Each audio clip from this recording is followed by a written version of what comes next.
For World Vision, we've been implementing food-based approaches for over 20 years now in over 40 countries, and we have been using just local diets, low-cost, nutrient-dense, indigenous sometimes foods, and whatever is available in the communities to overcome malnutrition and to really rehabilitate the malnourished children.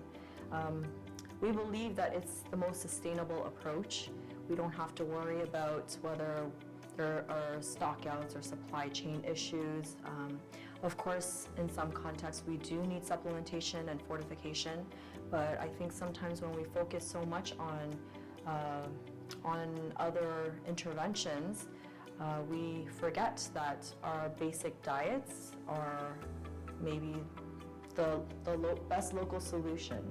And I think it also empowers the community, really allowing them to realize and believe and become aware of some of the foods that they have available.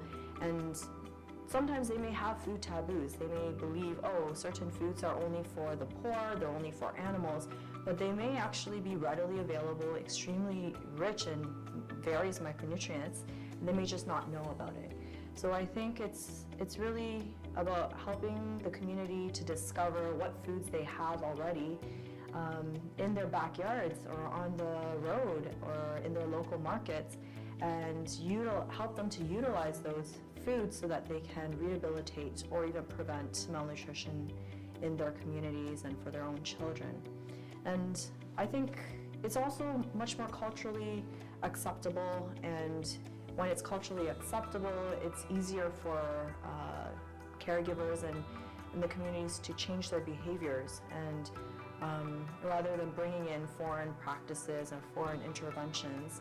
And I think it helps them to see that you don't really have to wait for foreign aid or help for them to be able to overcome malnutrition. In some cases, of course, they'll need it, but in many cases, I think we underestimate the power of the local solutions and the foods that are already available. And yeah, I think it's just about exploring and discovering what is there already. And you've produced a collection of menus for treating malnutrition. Tell us a little about that. Yes, we recently put together more than 20 menus from all across Latin America, Africa, Asia.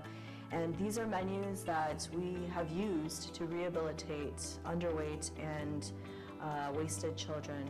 And it's not necessarily a booklet of menus that we're trying to promote and say, you know, in every country they should utilize these menus to rehabilitate their malnourished children, but it's evidence to show that we use these local menus and we were able to treat and rehabilitate malnourished children. And I think it creates awareness as well, the menus.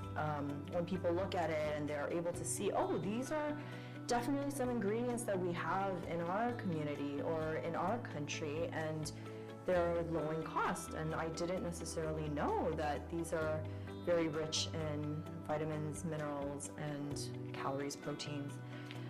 So I think, yeah, we're really excited to launch our booklet of menus, and we hope that it's helpful and it gives hope to various countries and programs that they can also develop these kinds of menus, doing formative research and identifying what is available, what foods are available at different seasons, what are the costs, and then looking at the micronutrient breakdown and really analyzing and seeing, oh, how can we meet these different recommended nutrition intakes of different age of children.